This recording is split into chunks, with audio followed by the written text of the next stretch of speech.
Coming to you from Israel, bringing you breaking news. Well, news anyway. An update about the food situation in Gaza and the reported people who are starving because they've apparently not had food aid for a couple of months. Well, if you've seen it, and as I've reported already on this channel, you would know that in fact the people of Gaza are not starving. No babies were ever starving. In fact, during the ceasefire that happened in February and March, more than 18,000 trucks, or 18,000, some massive amount of baby food was delivered to make sure that they had baby food for all the babies in Gaza for about 8 to 9 more months on top of what they already had. You got to remember that Hamas has been stealing at least half of the food, if not most of it, and storing it in their warehouses. And just yesterday or the day before, after the Americans who went to the Gaza food distribution point distributed food and then had to withdraw because of the chaos that ensued, hundreds of Palestinians went to a Hamas warehouse.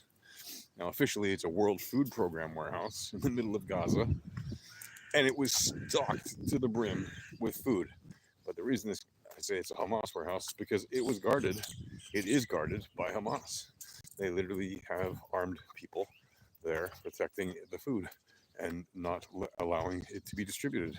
So the World Food Program is in cahoots with Gaza, and there's just blatant evidence of it on video, right? So they're in a cahoots with Hamas in their war crimes against the Gazan people.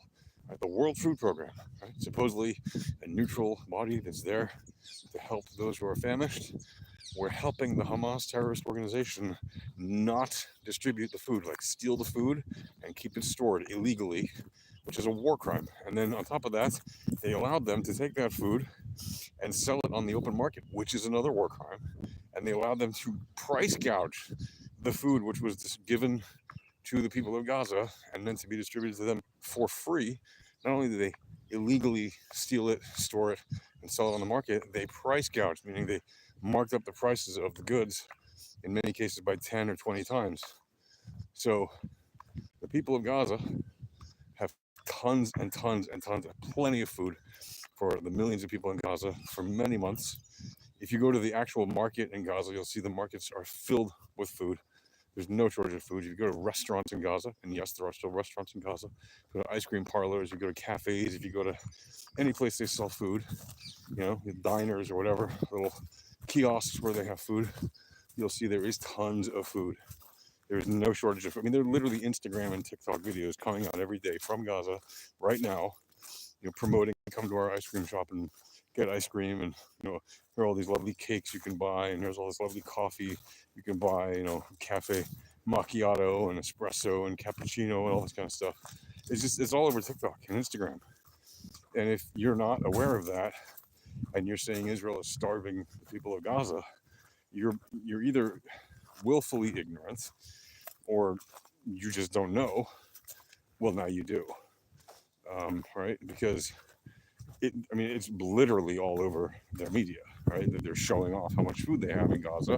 On the one hand, right, to people that watch that, like businesses who have, businesses in Gaza are promoting themselves as places to come and get food and delicious food and whatever. On the other hand, the Hamas government there, right, the Hamas whatever group is saying, yeah, Israel is starving us, and the Western media and all these international organizations and idiots on the left are all parroting the Hamas, saying, yes, Israel is starving Gaza, and it's a war crime, and it's a genocide, and it's ethnic cleansing, and it's all this garbage. They're all saying that, none of it is true, which is why it's garbage. If it was the case that Israel was actually starving the people of Gaza, I would be the first to say, yes, they're doing it, and it's horrible, and it should stop immediately. But it's not the case. Israel has delivered more food to the people of Gaza per person, right, per day, than any other nation has ever delivered to its enemy population in history. Literally, they get more than 3,000 calories per person per day. The most recent package that they got a few days ago from the Americans was something like 3,500 calories, which I think moves them up from the eighth most highest caloric intake people group on earth. I think that moves them up at least, at least one or two rankings, probably like 3,500 calories per day per person. That's an insane amount of calories being provided to an enemy population, the vast majority of whom, right, uh, have said openly, at least openly, that they still support this Hamas terrorist regime and its ambitions to destroy Israel, which is crazy. Now, you can say, well, maybe half the people there don't actually like Hamas. Maybe, right? Maybe. But if half the people there don't support Hamas, and it's really up for debate, there are no really good polls or surveys in Gaza because, of course, they don't have freedom of the press, they don't have freedom of expression, they don't have freedom to criticize, free speech and freedom to criticize the government, right? Or they get whacked, right? And in fact, Hamas whacked people for taking food from the American distribution point a few days ago. They warned people that they would do it, and they did, right? And Hamas even killed people who went to the World Food Program warehouse, which they were guarding, again, which makes it a Hamas warehouse because they were guarding it. It wasn't World Food Program staff who were protecting the food there. No, it was Hamas who was illegally keeping food there and illegally keeping it from people. Right? And they killed, I think, at least 4 protesters who, went, and the news is saying, oh, Gazans looted the World Food Program warehouse. No, they didn't loot it. They went and took what is rightfully theirs. Now, did they take it in an orderly way? No, it was utter chaos. Why? Well, because when the World Food Program is literally starving people in cahoots with Hamas, and these people suddenly say, we're fed up with this, we're going to go take what's ours, well, some chaos will ensue, especially when the Hamas refuses to, distribute the food. Now, what's interesting is that since then, all of a sudden, suddenly, Hamas has been distributing a lot of food, and they've stopped marking up the price. All of a sudden, in the last 2 days, why? Because they don't want the Americans to be able to say, you see, we're feeding the people in Gaza. They don't want the Israelis to say, you see, we're feeding the people in Gaza. No, they want to take credit for feeding the people in Gaza with the food that they already stole from them. And they don't want the Israelis and Americans to be able to say, look, they kept the food past the expiration date, and now they're just giving away rotten food. So they're giving away the food before it reaches the expiration date, and they're trying to claim credit when it's them who caused the situation in the first place. And it's literally on videotape. And if it's on video, it's been filmed on video. And if you haven't seen it, I highly recommend you go look for it. It's all over. Even the major news outlets, even the BBC covered it with their mealy-mouthed way of saying, oh, it was a WFP warehouse. No, it was a Hamas warehouse that the WFP had their name on, but it was Hamas who was guarding it. It was Hamas who brought in the food. It was Hamas who kept the food there. It was Hamas who refused to distribute it to the people. It was Hamas who was illegally selling it on the market. It was Hamas who was illegally price gouging it on the market. And now it's Hamas who's suddenly distributing food from that warehouse and other warehouses all across Gaza. Gee, all of a sudden they have all this food. Why do you think that happened? That happened because of pressure from Israel and America. That's the only reason it happened. That's the only thing that Hamas responds to is pressure. They don't respond to kindness. They don't respond to good faith negotiations. They respond to pressure. They respond to force. You might not like it, but look at the facts.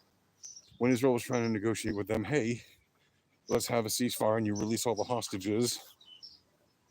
No, Hamas rejected that. When Israel said, hey, have a ceasefire, release the hostages, and we'll increase the aid.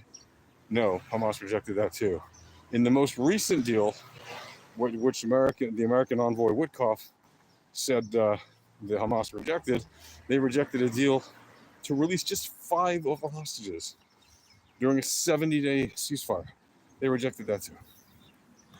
And they, of course, blamed Israel, even though they're the ones who rejected it. And Israel said, okay, it sucks, but, it's better than nothing. Let's do it.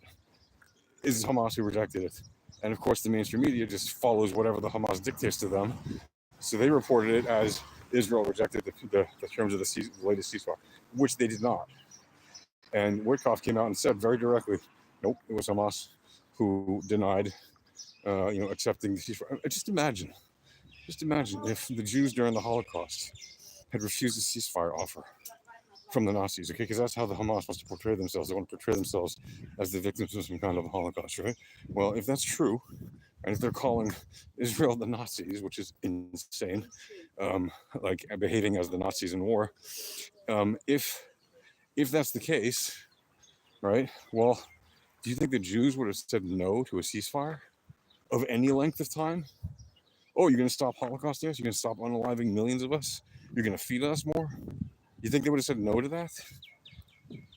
No, they wouldn't have said no to that, right? But of course, the Nazis did not offer any ceasefires. They were, in a highly aggressive stance to kill every Jew, just like the Hamas is in a highly aggressive stance to kill every Jew.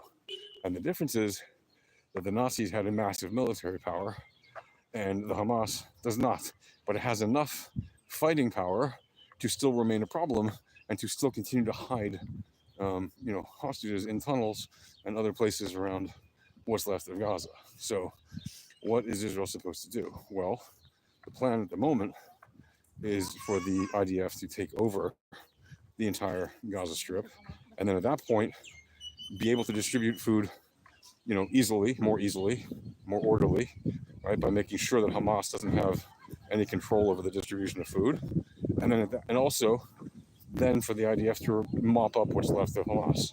And you've got these idiots like Cenk Uygur and other people on the left, and Norm Finkelstein, who's a self-avowed Marxist, extreme leftist, anti-Israel hater. He hates Israel to the core. And yeah. Two packets for you. Oh, okay. I have to go. Not Sunday or Thursday, you come to me, okay? Come to Yossi. Thanks. Okay? All right. Hagsimach. And so you've got the people of Gaza who are literally starving right now, but they're not, right? We've seen the evidence that shows that they're not. We've seen the evidence that, in fact, people are holding their food hostage, basically, and those people are the very same people who started this conflict, that started on October 7th. And I don't want to hear about, this conflict didn't start on October 7th. Yeah, we all know that. But the active part of this conflict did start on October 7th with Hamas invading Israel. Pre-October 7th, there was a tacit call of a ceasefire between Israel and Hamas, even though Hamas was still firing rockets at Israel, by the way, pre-October 7th. They hadn't stopped, right? They were still shooting occasionally, practically every day, 1 or 2 rockets at Sderot and other surrounding towns around the Gaza Strip. So 100% the people of Gaza deserve a better leadership. They deserve to be led by a non-horrible organization like, Hamas, and more importantly, the group that is to blame for all the deaths in Gaza due to war since October 7th, 100% is Gaza. It is Hamas, and their ilk. Anyway, that's it for now. I'll talk to you guys later. Peace.